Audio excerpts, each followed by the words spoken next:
My name's Don Thomson. I've lived in Bonita Springs since 1972. My parents bought property on the beach back in 1970, and I live here with my beautiful wife, Kim, and our 4 children, Bree, John, Heather, and Donnie. Hi, I'm Ben Nelson, and my family moved here to Bonita Springs in 1960, and I'm now the mayor of Bonita Springs and have Nelson Marine Construction, and can't wait to talk to my friend Don Thompson here about the good old days in Bonita Springs.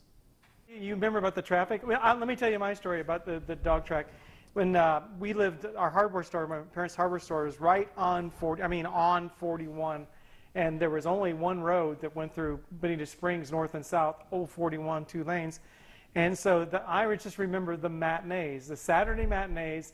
There was no, on a July, June, anytime you could walk out in the road and just stand there, and you could lay down in the middle of the road, no traffic anywhere in Bonita Springs until that matinee, and then it would back up for miles. I mean, you remember that, don't you? I remember. It's unbelievable.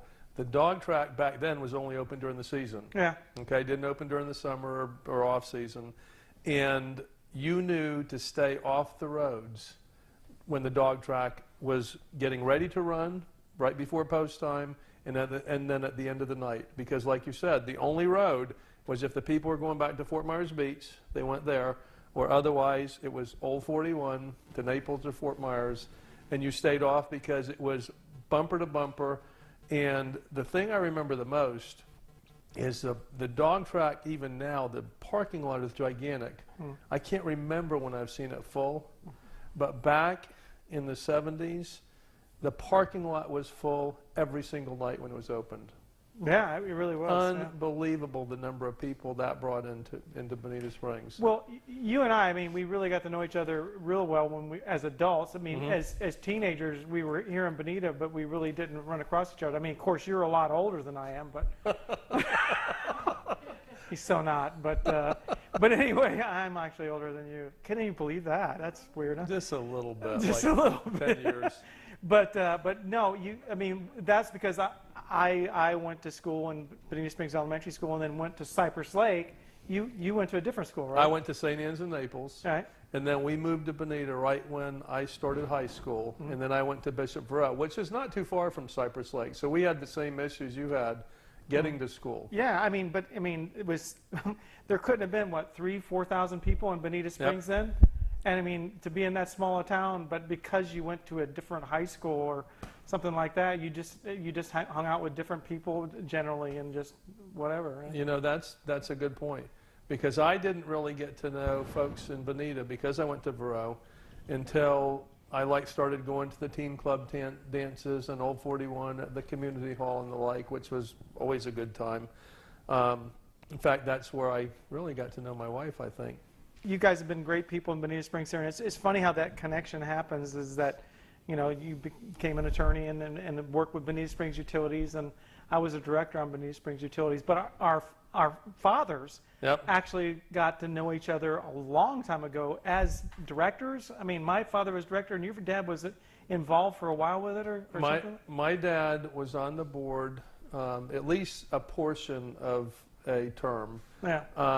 Back in, I don't remember, like the early 80s, but I think our dads really got to know each other back in the early 70s, because we had the motel on Bonita Beach, and you guys had the hardware store in Old 41, and of course when you've got an older hotel and restaurant and marina, you have all kinds of reasons to be at the hardware store. Yeah. And I can remember before I was driving, I think, going up to the hardware store with my dad and meeting your dad. So that was pretty cool. But it's funny because I don't think you and I ever really met, or at least that we remember meeting, although we were going to the same places at the teen club dances periodically and the like. So yeah, and for kids growing up in Bonita, I mean, I think I laugh when I hear somebody, a teenager right now, saying, well, there's nothing to do here. Really? Yeah.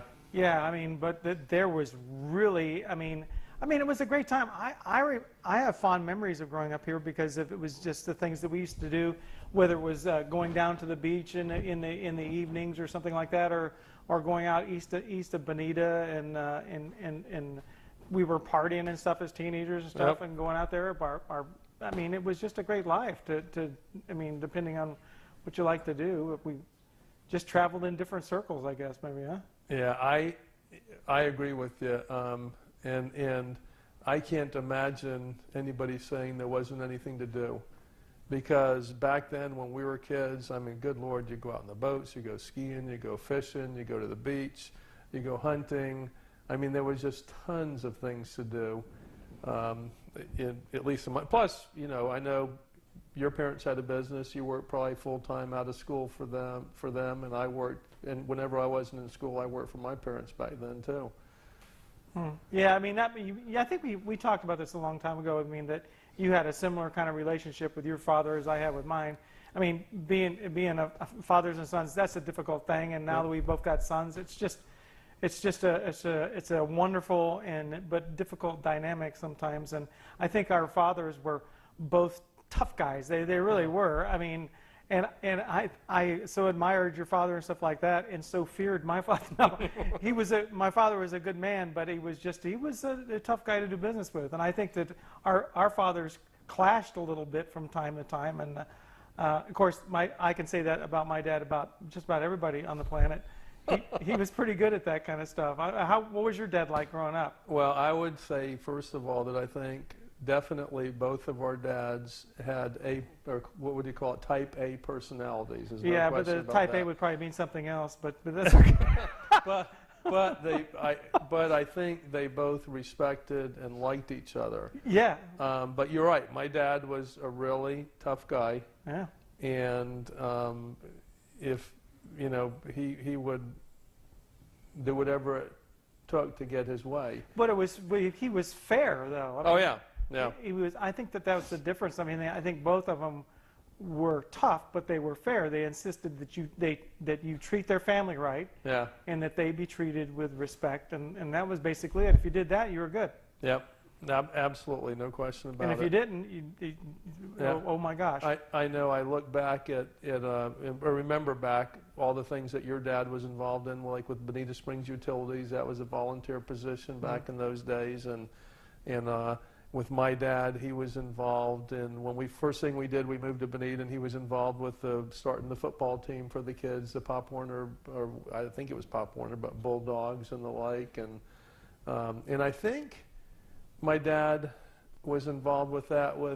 Didn't John Robbins did he rent from your dad, the Western Auto? Oh yeah, that's right. I remember that. Yeah, that was one of my father, I think, sold the hardware store and then recreated it like 2 or 3 different times. Yeah, but yeah, you're right. I forgot about that. Yeah, he made it into a Western Auto, right? Yeah, yeah. Huh. Because you still own that then, though, right? Well, still own the building. Yeah, he just sold the business. And I think then when that didn't work out, well, then he ended up starting the hardware store over again, and then he sold it to Ace Hardware, and Ace Hardware bought all the stock out. And, I didn't know that. Yeah, cool. They sold to that, and that's how Ace Hardware got started here in Bonita. Excellent. That's cool. Yeah. But we were talking about earlier before we started Barefoot Beach, which is Collier County, but I think we always considered it Bonita Springs. No, there wasn't any border. I mean, as far as we were concerned, it was all Bonita. So. And that was kind of the beach that, I don't know if you're technically allowed to, but we would drive on the beach in the cars and stuff like that. I don't know what the history was on, but all I know that there was where is Laley Barefoot now, where all the beautiful homes are, and that there's a private gated community. It was just a dirt road. Yeah. A really good hard packed dirt road. You really couldn't get stuck or anything, but you would just drive and drive and drive. You could drive all the way to Wiggins Pass. I mean, all the way down there. I mean, but that's where families would go down there to picnic, and you would be there by yourself. I mean, talk about having the beach to yourself. I don't care who you were. If you went down there and you went in the back of a pickup or something, and your family would tiptoe through those what are those little pine cones the Australian pines drop? That was the difficult minefield to get through. But once you got through all that, well, you had the whole beautiful beach to yourself. But then in the evenings, the teenagers took over the place, and it was just a big party place for everybody.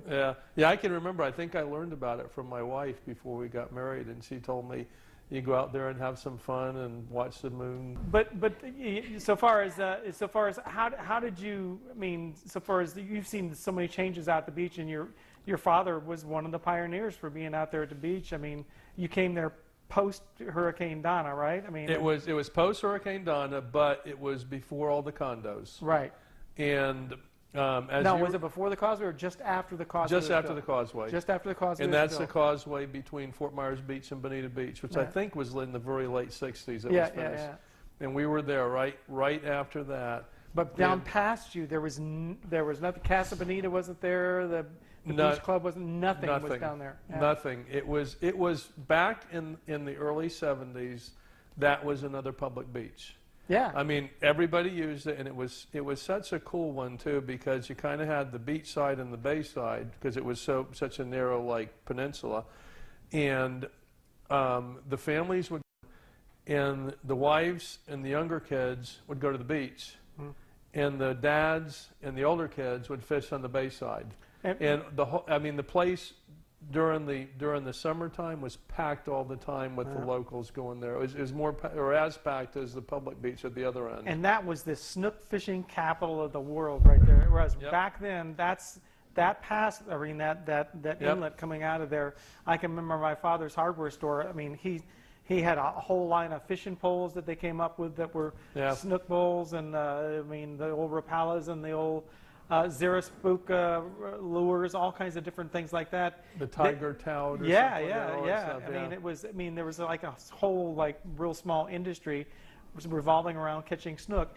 Even at that time, they wouldn't eat them back then. Yep. As I recall, they didn't believe in eating them even. because they tasted bad. It was they called them soap fish, but it was like a real big deal. I mean, Yeah. catching them there. During the summer at our motel, we would kind of survive on the folks in Florida coming to Bonita Springs, and it would usually be for long weekends, sometimes a week at a time, but we'd get people from Orlando, from Lauderdale, from Hialeah, Your dad, Miami. you had which was the name of the hotel? on the Surfside beach? Motel. Surfside Motel. Did you Yes. have rooms on the other side as well? Beach or- and Bayside, yes. Beach and Bayside. Yeah.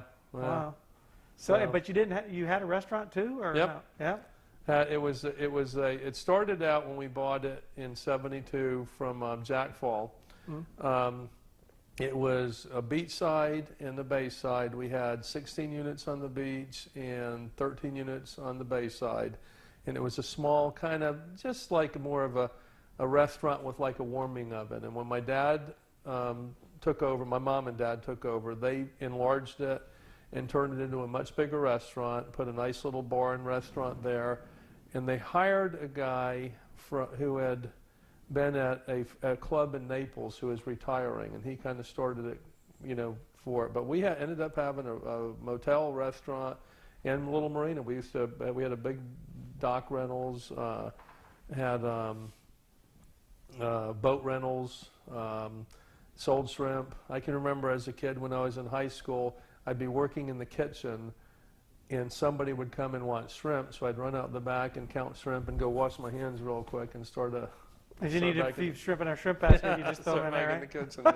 They're shrimp, right? Yeah, the good old days. No, was that the same? Was that the big concrete building? Was the restaurant you had, or did you have the same restaurant that is the Little Hickory right now? No, ours was just immediately to the north of Big Hickory. Ours was the A-frame building. It was the A-frame. That was the restaurant. That was the restaurant, yeah. Because I remember when we had first got here in the '60s, there was an actual big concrete building out front that was a restaurant of some kind that we would eat at. I think that was Big Hickory. Yeah, was that probably got Big Hickory, taken by the hurricane, I think. Oh, that was a different one then. Okay. Maybe, I don't Different know. one, I can't remember. Yeah, because I think ours was mainly wood. It was a wood frame, A-frame. Yeah. Yeah. I mean, yeah, but it's unusual. I mean, to think about how that has. I mean, if you could push back time, I mean, would you preserve all that down at the end down there or something? I know people love living in their condominiums and they love that lifestyle down there, but that was such a wonderful piece of property right there. I mean, it would be. I mean, it's no sense talking about it, I guess, but it was such a great time to live as a kid for me. My wife, Kim, and I all the time say, gee, I wish we still had it because it was so much fun. I enjoyed it. And, it was, for me, it was mostly during high school and then, before high school and during high school and then during college.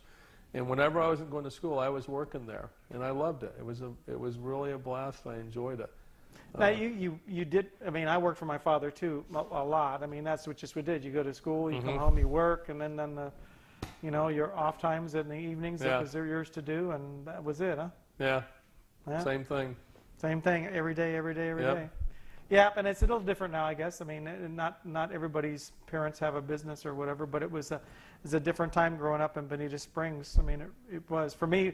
Going out east of Bonita is what we used to do. We didn't spend so much time out at the beach because we were up here upland a little bit more, and so all the fun we used to have as kids is we would go east of Bonita. Yeah. And we had little Jeeps and swamp buggies and whatnot. Even when we were 14, 15, 16 years old, our parents would just say, yeah, go ahead, go. Well, I mean, it's not, you can't really do that now. I think that would No. be child abuse, but they would just turn us loose. Well, out there. child abuse, and I don't think they allow you to go out there anymore in most places, do they?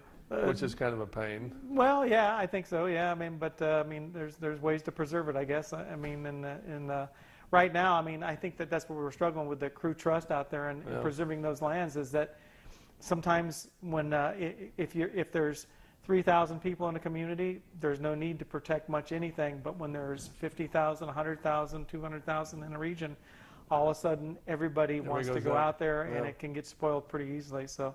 I guess that's always been, I think, what we can agree with is when we growing up in this community, the change doesn't really bother us because that's been a part of our life, huh? Yeah.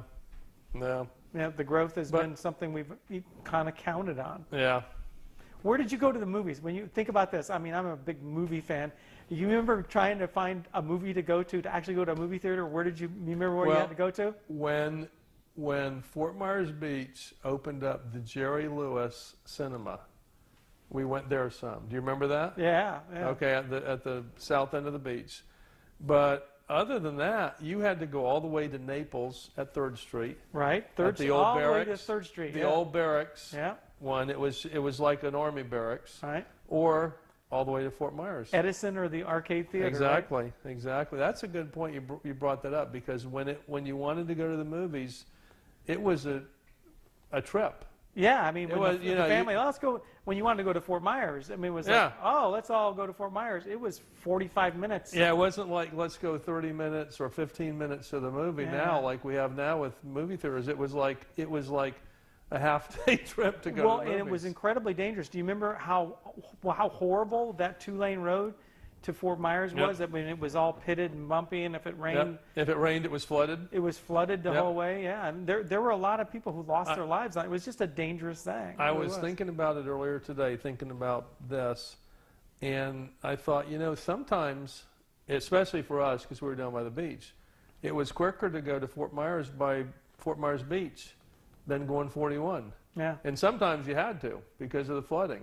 Did you ever have to do that, or were you more up on old 41 there where it was quicker to go 41? I don't know. It didn't seem like it was quick to go anyway. I mean, I know people these days talk about, oh my God, the traffic and everything, but when you grow up and you lived on a 2-lane road and it was everything, almost literally everything that you wanted to get of consequence. Let's say if you wanted parts for a car, or if you were in a construction company, you wanted to buy lumber. Yeah, there was some stuff in Bonita, but not very much.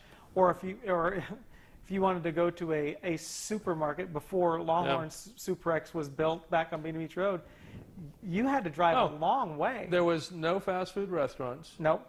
One light. Yep. Okay. And that was at the dog track, right? Yeah, at Bonita Beach Road. And, I mean, your hardware store. Yeah. What was the variety store like? Hartley's? Yeah, there was Hartley's Variety Store. They opened up. But that was the first variety store. Yeah. But I mean, there was no nowadays sporting goods stores. No. Clothing stores. There didn't even used to be an auto parts store in Bonita Springs. And so when I can remember my father in a construction business, he'd be working on something, and it was so important for him to know exactly. I mean, I think about today when I go get some and I go to the parts store and I get back, that's the wrong thing. 5 minutes, I go back there, I get another one. No, he had to know exactly what he wanted, and if he got the wrong part, it was a whole day routine. Yeah. It was amazing. And so that to me, when people talk about the growth, I'm glad there's a movie theater here that I can go to 10 minutes from where we're sitting here right now. I'm glad there's auto parts stores. I don't know how many, right? You never thought about a movie drug theater stores. close. There was a Do you remember Joe Darrow? Yeah. The one little drugstore in Bonita Yep. Springs. That was it. Yeah. Unbelievable. So God, you start saying that, it makes me think about all the things that we didn't have back then, but didn't care about. Yeah. You know, it wasn't a big deal. Yeah, and You know? we didn't assume it was going to happen anytime Yeah. soon either. Yeah. But now, when you were in high school, you went to Cypress Lake, right? Yeah, I mean, you went first through, there was no kindergarten, and so you went first through 6th grade at Bonita Springs Elementary. That was it, and you know that was your whole world there. You know, you knew everybody there, everything like that, and then next thing you know, the next year, you were bused all the way to Cypress Lake Junior High. It was a junior high. It was Right. what 7th through Which is kind of middle school, 7th right? through 9th. Yeah. Yeah, it was like it was kind Or of like 6 that. through 7. Bonita Springs Elementary. There was no air conditioning, and it was. They must have thought they were in North Carolina because there weren't any screens on the windows. And you know, we always like to say that you know that in the summertime you had to open the windows up, but then the horseflies and there were giant horseflies. To anybody who knows what a horsefly is, but they like horses, and then they like small children bite. too, and they whatever. So anyway, it was pretty tough to concentrate. But then when we got shipped off to Cypress, Yeah, how did you get there? via bus. I mean, that was it. I mean, and it was a good 45, 50-minute bus ride all the way to Cypress Lake. But it was such a shock for me. I don't know how anybody else handled it, because I got there and you know, I went from a graduating class of like, I mean, I don't know how many people ended up going to Cypress Lake. There was probably 15 of us maybe total. From Bonita, yeah. That were 7th graders that went there, and out of that, I never saw any of them for the rest of junior high and senior high school. Never had a class with anybody from Bonita because there were 4,000 or 5,000 kids in that school. Well, there So was 2 schools in Fort Myers then, right? there was there was North Fort Myers, and Cypress Lake. That was it. And so I went to school with a lot of Cape Coral kids. It was good in a sense, because I guess there was potential for personal growth, I guess, or whatever. But for me, it was just anxiety, you know, going there and not knowing anybody or doing anything like that. So, you know, and plus, when you go to Bonita Springs, it's you know, when there's 15 kids, it's a little easier to excel, or at least feel like you're excelling when there's 15 people in the room. If you don't, well, that's pretty sad. But 5,000, it's a little bit harder. So. Where did you catch the bus? We got the bus in front of the Dome Tavern. Did you? I mean, No, see, now we get. This is the easy part. This is when we start talking about drinking. So this is where I'm going to start. Cheers. Now, where was the Cheers. where was the Dome? Well, the Dome Tavern was right across from our house there. And growing up, and Right on Terry, right? Terry and well, it's 41? right on 41, and it was right at the intersection right there. You know, let me interrupt real quick. Go ahead. It was funny because my wife and I were talking earlier about 41. Oh, And you she met said- there. Oh, And she said, "You mean old 41?"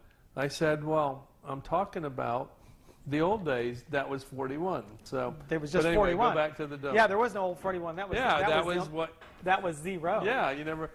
Yeah, and well, and what it was is that was a, and so I hear some people talk about, you know, with a sense of, you know, a longing and nostalgia that, oh, it was a fruit stand and we bought candy there. No, I remember it as a bar, and Knife it and was Gun a Club. really tough bar Yeah. because my bedroom faced Old 41, and I can remember, and of course, being no air conditioning or anything, your windows were open and you were fighting the one mosquito in the room that was keeping you up all night, right? And of course, across the street was the Dome, and of course, every once in a while you'd hear, yee-haw, smash, and somebody come flying through the window, and a horse would come running out the door or something.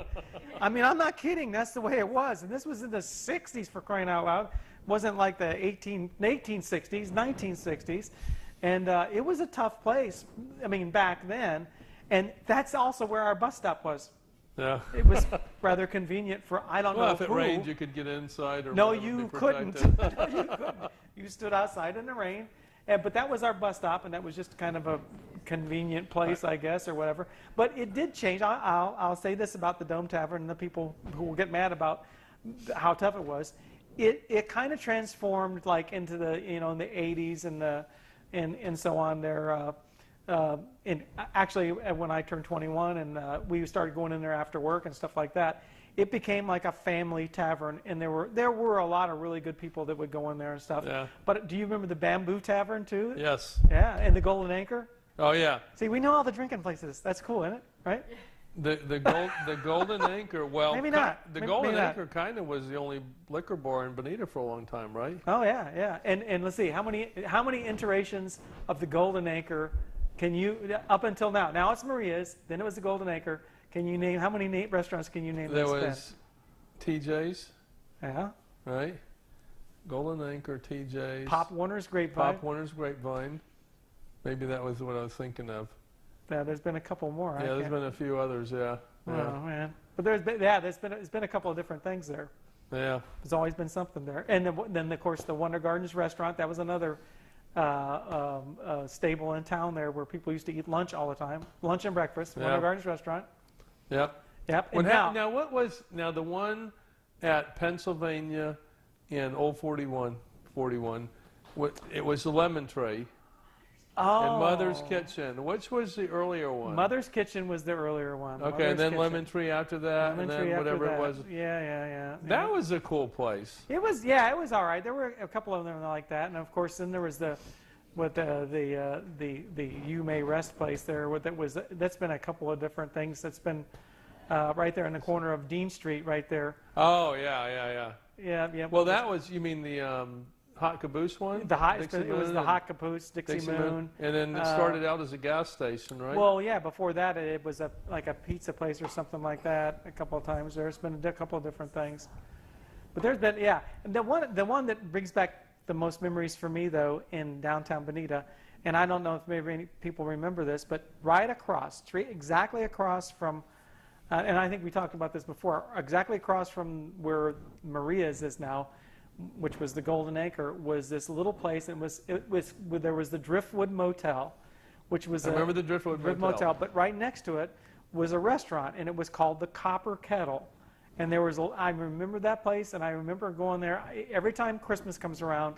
That flashes through my memory. And I may know if that does that to you, whether it's a smell, a sound. I mean, not for that particular thing, but just kind of memories come to you like that. I mean, I think of that place because that's where my mom and dad would take us, and we would go out and that time of year or whatever, some special treat, a $2.50 dinner. So whatever. It's funny you should say that, because I was earlier today getting ready for this.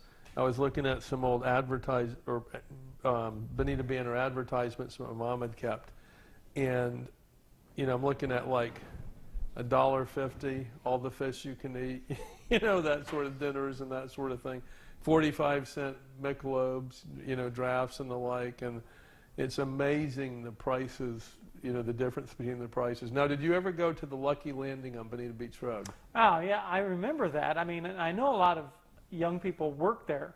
I did. Yeah, I remember a lot of people would get jobs there and stuff like that. Like they would get, like you talked about the dog track. I remember at one time, it seemed like everybody I knew either worked at Lucky Landing or the dog track, or both.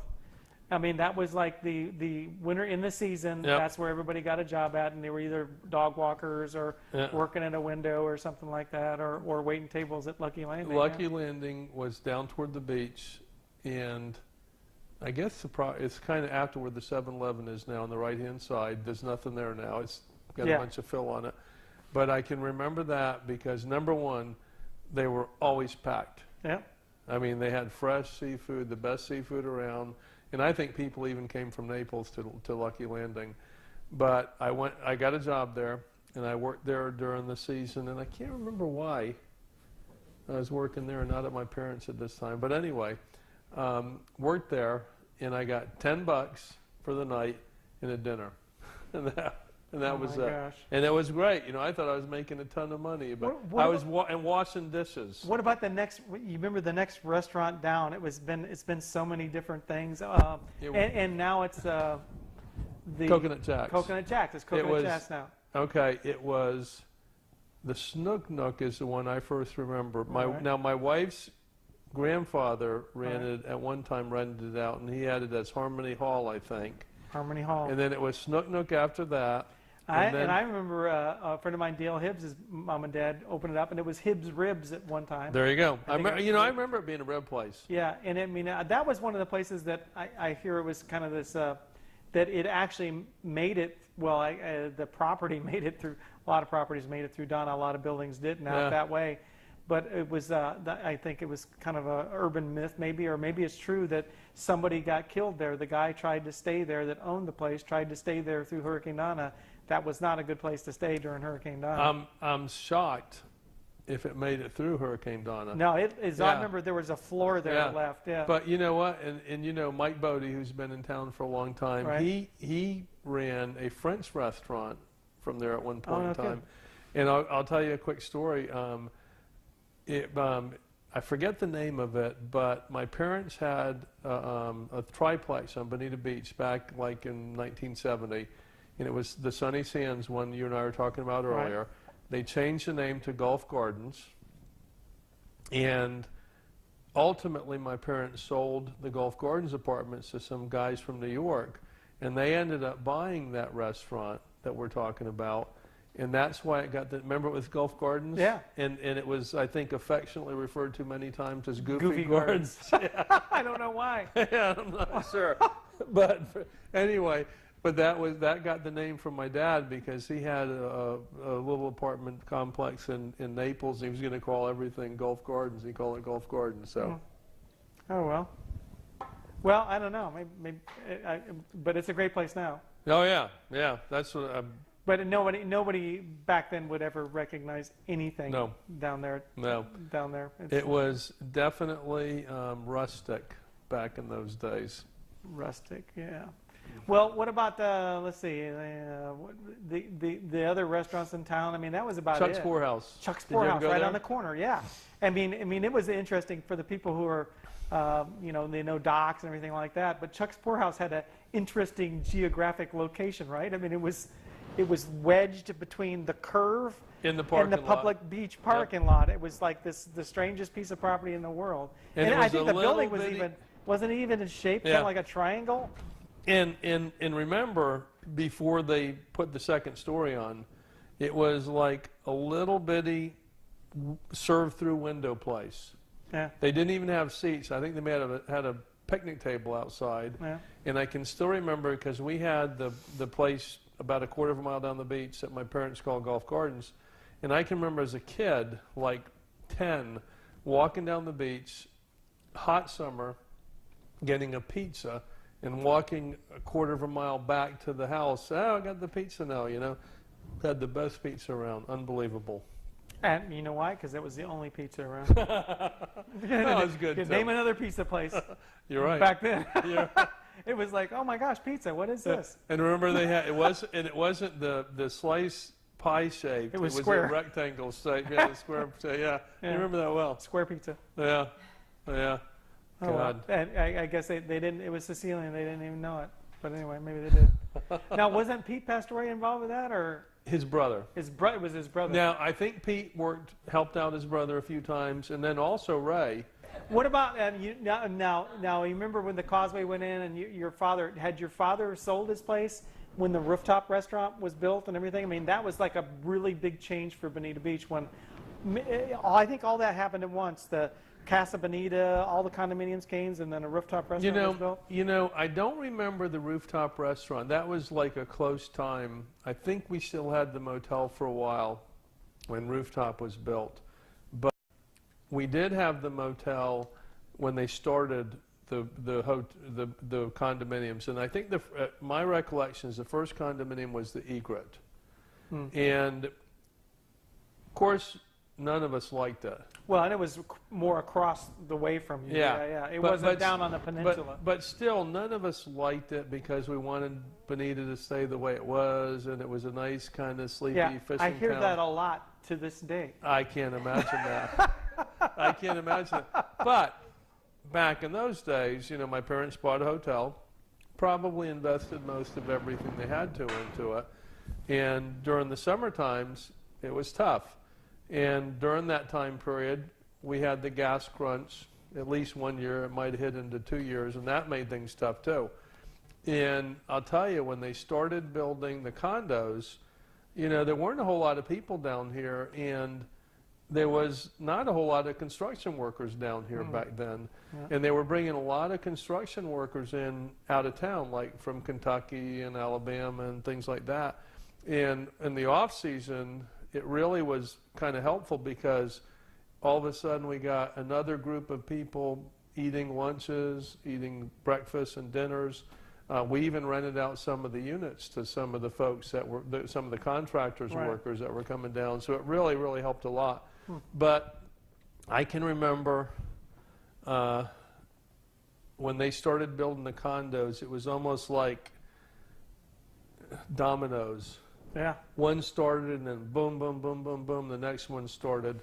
And I mean, we built, good Lord, we built a ramp, which I think the city has it now, kind of a boat ramp there that we put concrete down. Next to the bridge, right? Yeah, next to the bridge, because they were, the guys would bring too much concrete and they needed to get rid of it, and they were trying to get rid of it. And we were saying, hey, bring it over here. We'll, you know, put it here and we can help, you know, you can help us out to, you know, sturdy up some of this property. Did you know the McCulleys, the owners? Oh of yeah, the yeah, very well, yeah. Yeah, I mean, that Yeah. was... Mrs. McCauley and Joe. It was, it was really an amazing restaurant. It was really just a beautiful view over the... I mean, I got to tell you, I miss that place. You know, I miss it, and it was a big plus for Bonita Springs. Yeah. Because people would come from Naples and from Fort Myers to go to it. It was unbelievable, and great food.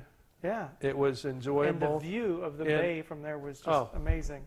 Fantastic. Yeah. Yeah, and it was a quality place. We were looking earlier at one of the articles, and as I didn't even remember this, but apparently they used it as a fire department practice run to burn it. Tore it down, yeah. And tore it down and burn it, and it was like that even made it almost make you feel even not so good. And but yeah, it's one of those things. Yeah, I suppose. Yeah, I mean, and it is, the beach has become. I think there's been a lot of fears of the beach becoming more and more commercialized. It has actually become less and less commercialized. Yeah. You think of what used to be next to you, Hargrove's Resort. Oh, we had down on the beach back in those days. It was we had the motel. Of course, you had Big Hickory. You had Hargrave's, which was resort and restaurant. Yeah. I mean, Pete Hargrave had a restaurant there. Yeah. You had Youngbloods, and Youngbloods had a little marina, sold shrimp, rented boats, rented out trailer spots, and I mean it was the whole area was commercial. Yeah, it was more of a resort area than anything. Yeah, than anything else, and it's really become really residential down there. Yeah. Really, the nature has changed a lot. Big time. So so it rather than changing towards more commercial, it's really become more residential in the last few years. We ought to get together and maybe open up a bar there or something. Yeah, we would be strung up the very next day because I don't think the people on the beach want that. I'm just guessing. That's been my impression the last 15 years is they don't exactly want that. Did you kill this? Huh? Did you admit it? Did you kill this? This alligator died of natural causes. Oh man. 357. Wait, there's a hook in his mouth. All right. Well, that's good to have. You know, I feel pretty ashamed. I'm a native Floridian. I don't have an alligator head anymore. Anyway, go ahead. Now you were more involved in East Bonita. I was more involved down in kind of West Bonita And Beach. I became a marine contractor. That's weird, isn't it? Yes, my dad never used anybody he didn't trust in and totally rely on. But do you remember down toward the beach on the Collier side, a guy by the name of Tom O'Connor? He had this like tackle shop, and I think remember the little trailer. There was like a rental trailer place there on the left-hand side too, going toward the beach. But it was Tom O'Connor. He was in Collier County, and he even had a pool table in there, a little tackle shop. Oh, This my old gosh. guy, and he used to have a cigar all the time. It was O'Connor's. I think that his wife taught in the 4th grade at Bonita Springs Elementary School. Okay. She was my 4th grade teacher. She's the only person who ever gave me a C Was that good or until bad? high school, and then I got lots of them. But in elementary school, Well, in penmanship, and I still can't write. Well, wait. Print, right? Was is that what it is? was Or that, grammar, either was one. C a high grade or a low grade? It was horrible for me. I was Okay, I was devastated. Thank you for bringing that up, Don. Well, with No, but I remember Tom. I do. That's well, amazing. he was this old guy. But isn't it? What's the name of the condo that's right there right now? Little Hickory. Might be. Yeah, like Little Hickory condos, Yeah. right across from the little marina. Could be. Right there. But anyway, I can remember my dad going there, and I'm like, "What are you doing?" He says, "We're going to get some water." I'm like, "What do you mean?" He said, "Well, you know, back then it was all sulfur water, all well water in Bonita Springs, and you had to get drinking water." And Tom O'Connor, that was Collier County. Remember the south side of the road was Collier County, and he had Collier County water run. And which was always shocked me that they ran the good water that far. He was the last one, just for him. Yeah. And we would go there and we'd take those 5 because Laley Barefoot Beach didn't exist. That's right. There that was was nothing it. That there. was in the line. Exactly. And I can still remember going there. We'd have these 5-gallon jugs, probably Culligan or something, and we'd go to him, and he would let us fill it up with a hose. And we would fill up the water all the time with the hose to go there. And I guess it was kind of a marketing, or that he was just a really nice guy. So out where you lived out on the beach right there, I mean, it's not like you could drill a well down there and get good, clean, fresh water.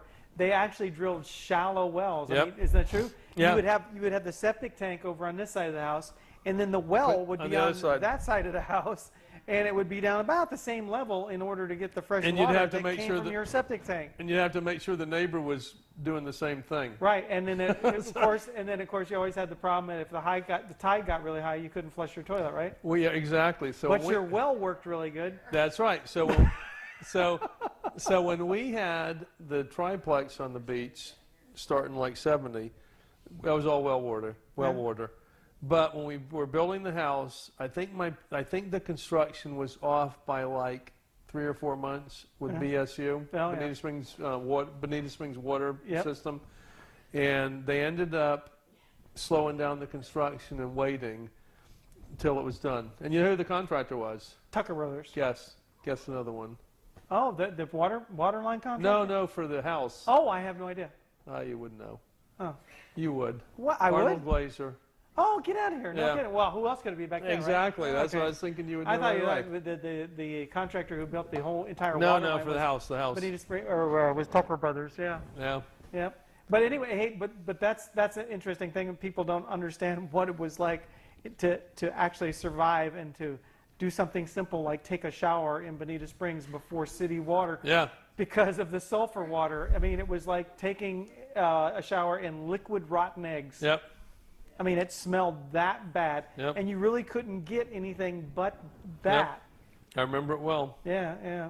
My dad went into the, it was one of these great business moves that you made, and it was a great idea until the water system came along. He went into the water conditioner business. It wasn't Culligan, it was something as a water softener business, and you could spend thousands and thousands of dollars trying to make their water smell and taste better and be safer, but it was just impossible. Yeah. I mean, people's idea of a well back then was to take a piece of pipe and drive it down into the ground and then pump the water out of it. Yeah, it was amazing. Yeah, like I said, my parents, when they built the house, they waited months and said, "The heck with it, we'll just wait until the water system's done." Yeah, that was a game changer for Bonita Springs. I mean, it really was. I think it really made this place where it was. And the reason they did it is I remember my father talking about, was because the county just wasn't going to do it. Yeah. And so the citizens of Bonita, that's another time the citizens of Bonita took it upon themselves to go ahead and just do this. A group of people got together and they borrowed the money from, what was it, Farmers Home Administration or something. Really a kind of an old school way to do it, but they did it, and they paid the thing off, and it's been going ever since.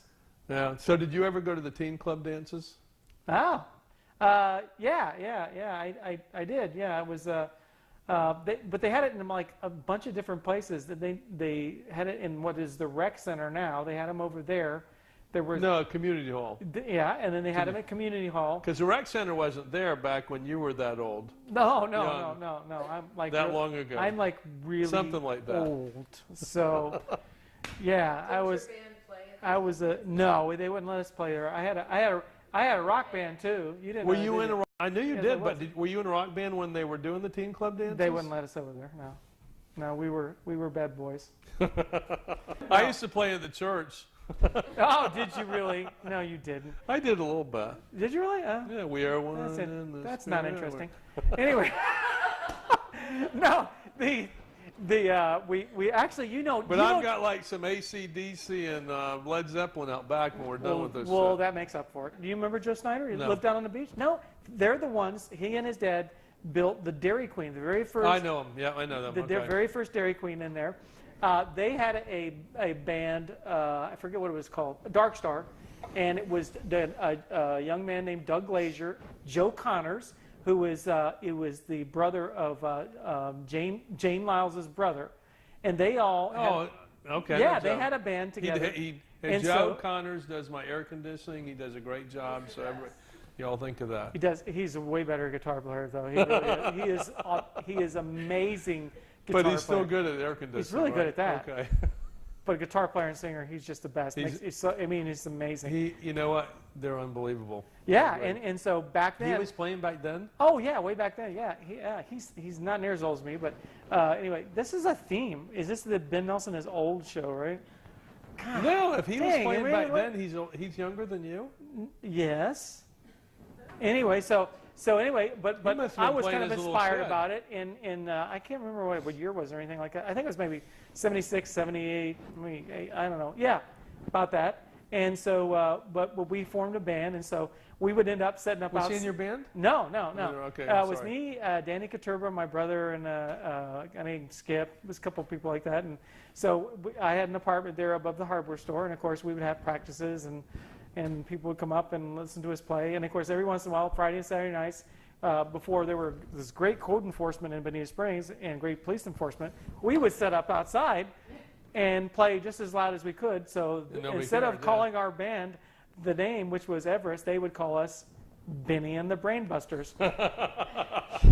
I wonder why. I don't think it was a compliment somehow, but anyway, but we had fun, and we did that for quite a long time. But that that's. that was when I had cool. hair and a physique. Did you have stuff like long that. hair then? I did. How long? It was probably about Wow. maybe down here. Yeah. See, mine was like down to here. Yeah. This is where we insert picture. Yeah. Insert picture of Ben with hair.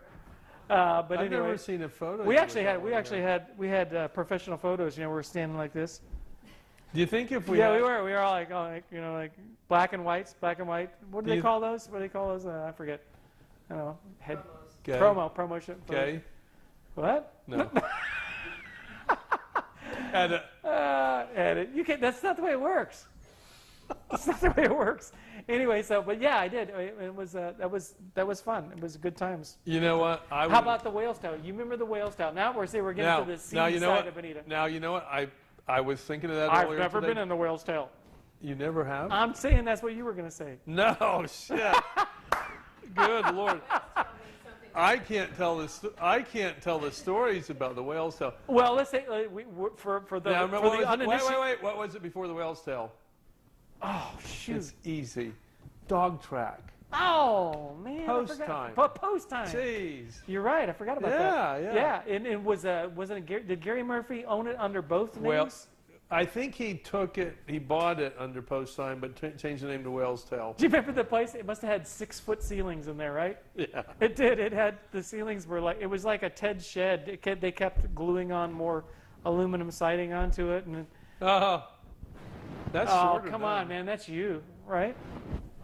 Hey, Look at this. Look at this guy. Check that out, man. Would you buy insurance from him? No, I don't think so. what is this? Oh no, there's a good one. Oh, John, what happened to you? Very nice, very nice. I'm so glad I didn't bring any pictures of me. Anyway, but I'm sure we'll fix that.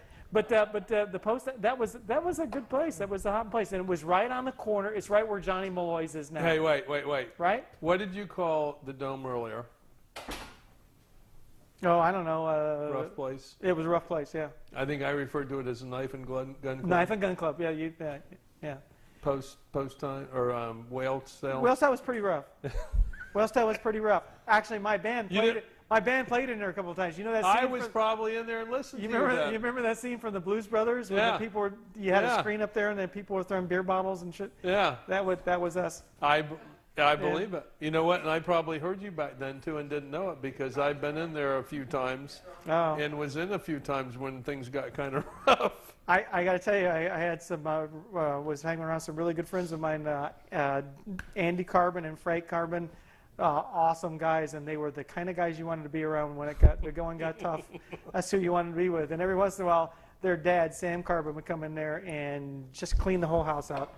That would be it. It was a tough time back then, but kind of fun in a way. Anyway, but I was in there one time, and I remember there was it was raining, and I guess that was oh my God, don't let it rain, because there was a thunderclap and the entire roof collapsed. Everything collapsed on everyone. That showed you how good our building code was back then. So. But the neat part is it tells you about how. I mean, you figure the earlier name was the post time, and it shows you how many people there were coming out of the dog track at the end of a night during the season. They opened up a place called the Post Time to try to draw them in. Well, and right across the street from that, I mean, that's where it used to be the Dairy Queen. Yep. That was the first thing it was. That's why it has that unusual shape right there. And then it became a couple of different restaurants. Right. Yep, and now it's the donut shop there now. So, yep. I can remember as a kid going up there often to the Dairy Queen. That was cool. And then Dairy Queen moved down to once New 41 came on. Yeah, it starts moving around. Yeah, our first fast food restaurant. Yeah. And then it was McDonald's, wasn't it? Well, no, Dairy after Queen. Dairy Well, Queen. Dairy Queen, I think. But I can remember. You're right, Dairy Queen. I never considered that as a fast food restaurant, but I guess it is. Yeah, there you go. Yep. But that's fast. When McDonald's, the funny part is, I mean, I thought we've arrived when McDonald's opened in Bonita. We thought we arrived when we got a stoplight, right? I mean, it was like, oh my gosh, we got a stoplight. And it's like, we're a big city now. And then we got another one. It was like, oh no, we're just really in trouble now. So it's amazing. I was kind of messing around, drawing on a piece of paper about the roads that used to be in Bonita. That's how I designed Imperial Street.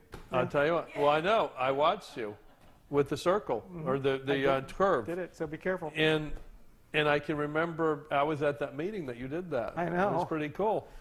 And I said, God, he was so freaking smart. And it's a great one to ride my motorcycle on. Else said. But I started kind of drawing what used to be. And you think about it, I mean, we kind of think, well, 75 wasn't here and 41 wasn't here. And you don't really think about how little was here back in those days. Yeah. And it was 41, which is now Old 41, and Bonita Beach Road. That was Period. That was it. And Bonita Beach Road didn't go too much further east from the dog track. That's right. Until you hit the dirt road. That's right. And that's where, we always considered... The cemetery. You hit the cemetery. Yeah, we always considered once you hit the dirt road, you could hunt. Yeah. Okay? And the same thing off of Bonita Beach Road behind where Sunshine was, which is where Iguanamia is now. You go south and you go a quarter of a mile. We used to hunt there. And then Vanderbilt, we used to hunt and shoot all the time where Bentley Village is now and the retreat and all that. We still do. No, I'm just kidding. I'm just kidding.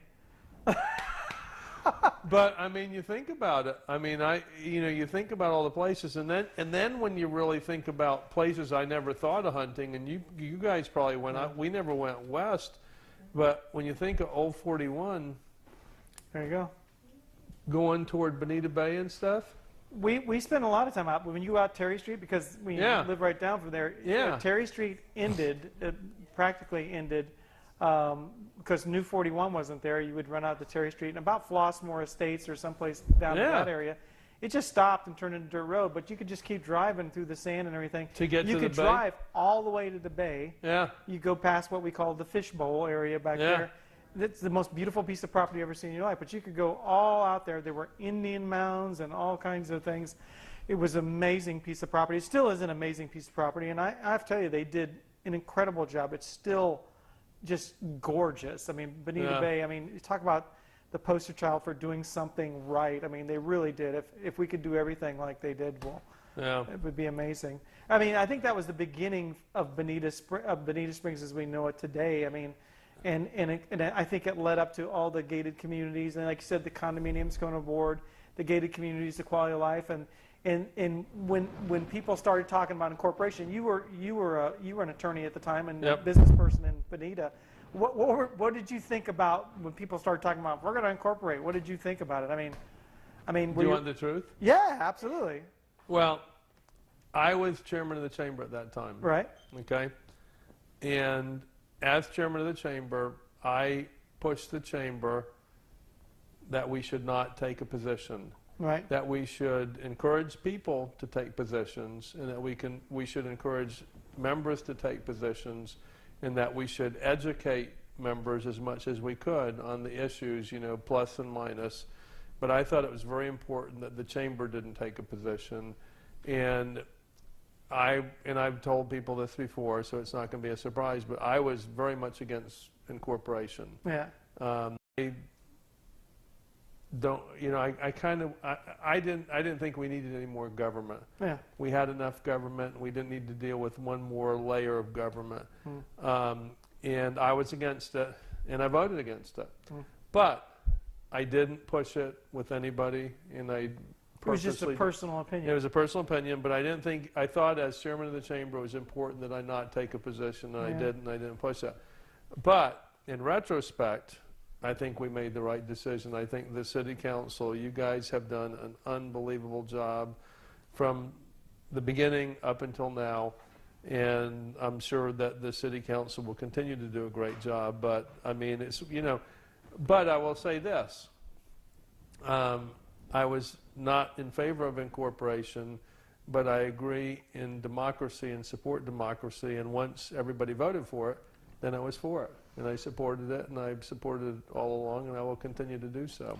Yeah, I mean, from my perspective at the time, I mean, I'd seen a couple of incorporation efforts, as you did, kind of come and go, maybe kind of surface a little bit as they do in most communities. But as a contractor, I wanted certainty, as you know, and that's what contractors and I think business people want. They want. They know what they know, and they're used to doing business a certain way. And so when you start thinking about, I'm going to have a completely new, different set of circumstances to deal with, I don't know what they're going to allow, what they're not going to allow. I don't know what's going to happen. Yeah. And furthermore, I thought I had saw what had happened in a couple of other communities when they started up. I mean, they had rough starts. Marco Island and a couple of communities had really difficult, newsworthy startups where people were fighting, and there was just all kinds of things going on. So I voted against it too. And you know what? To punish me, they made me mayor. No, one of my favorite lines, your but sentence is rather ironic. But you know what? Afterwards, I mean, I think you were the same way. I mean, afterwards, after it passed, well, I had been serving as president of Bonita Springs Utilities.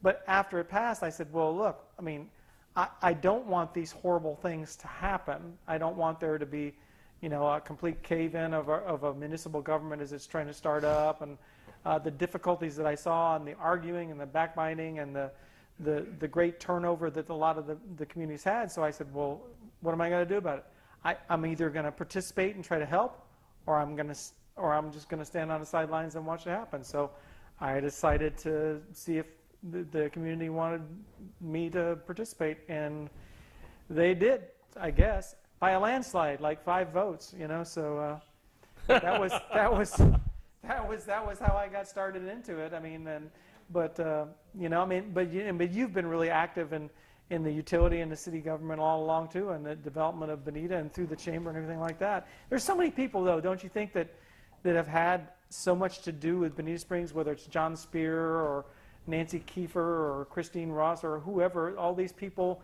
and hundreds and thousands of people and that in the past who've had so much to do with the development of Bonita Springs. Andy DeSalvo, and good things that have happened in Bonita that kind of go nameless and without much recognition. Well, and you look back at a lot of those names you mentioned have been here a long, long time, like Andy DeSalvo, John Spear. I mean, years and years and years.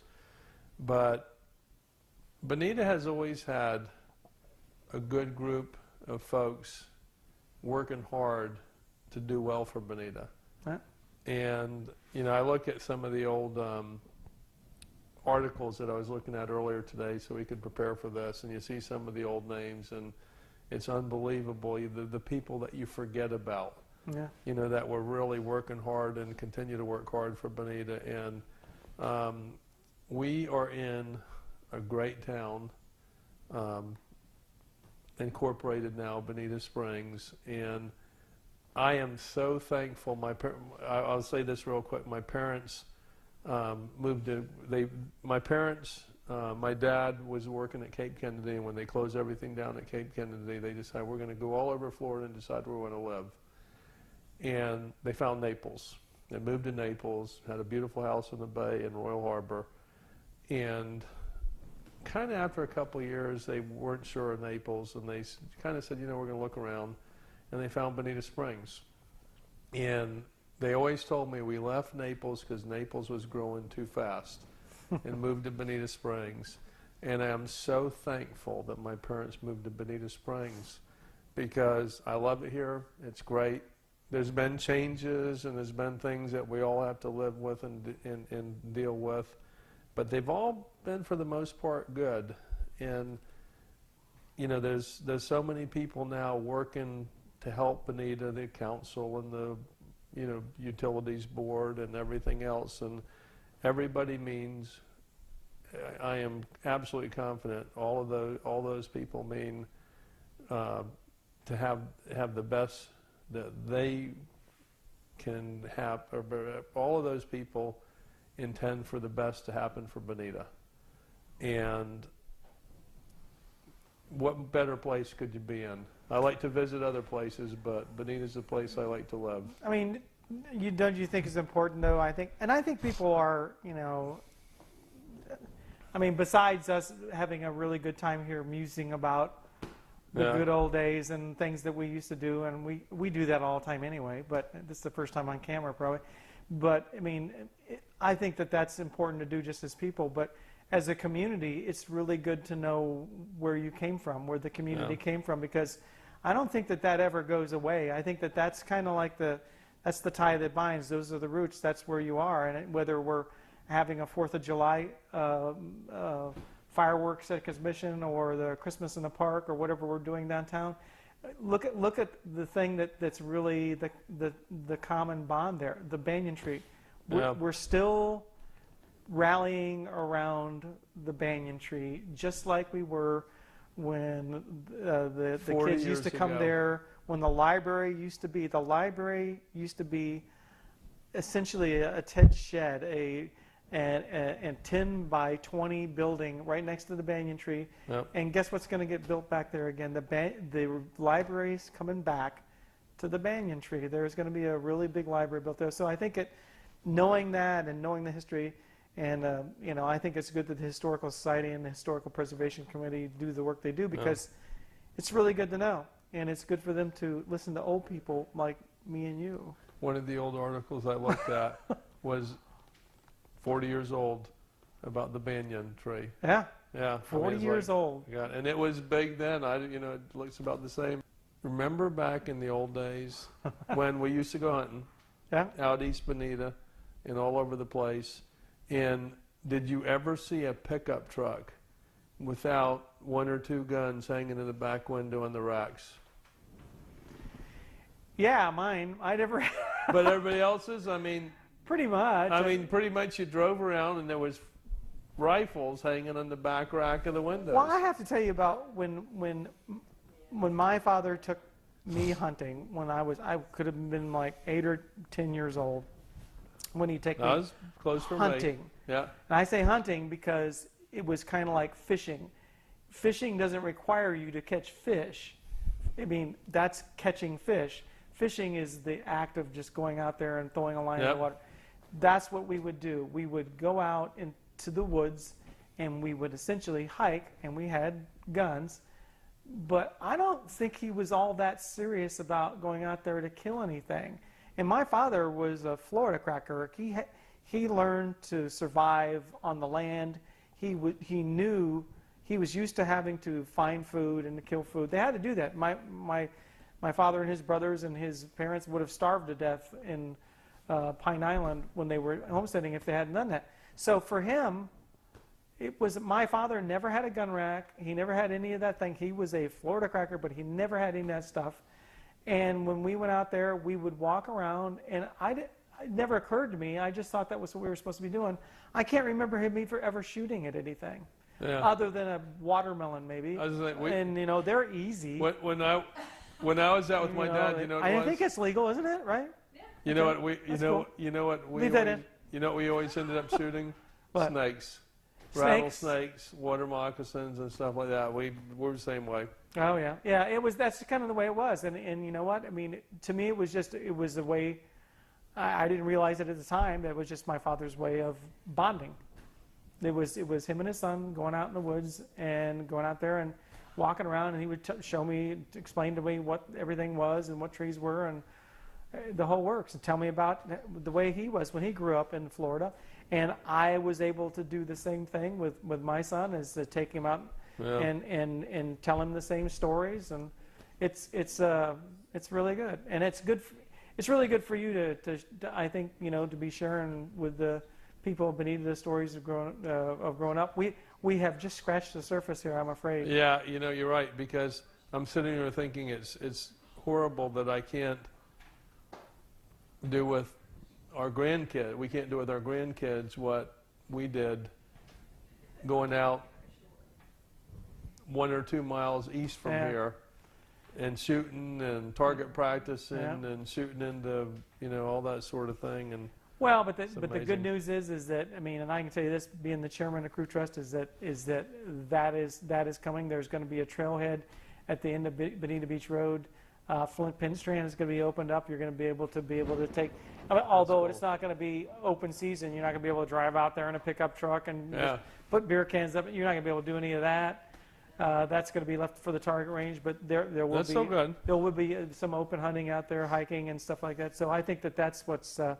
There are a lot of sacrifices made by a lot of people out there with their properties that they own, but that was so that, you know, someday you'll be able to take your grandkids out there and to show them the things that we learned out there. So I think that the future is bright for Bonita Springs, and I got to tell you, when I talk to my sister about these things, I mean, when she comes back, because she left Bonita Springs when she's in New Jersey now, right? She's in New Jersey now, but she became a stewardess when she was 18. She's done really well in her life and stuff like that. She comes back, she can't hardly believe how much has changed, because when she was a young girl, she was riding in the back of a dump truck to go to the grocery store. I mean, and that was thrilling for a young lady. It really was horrible.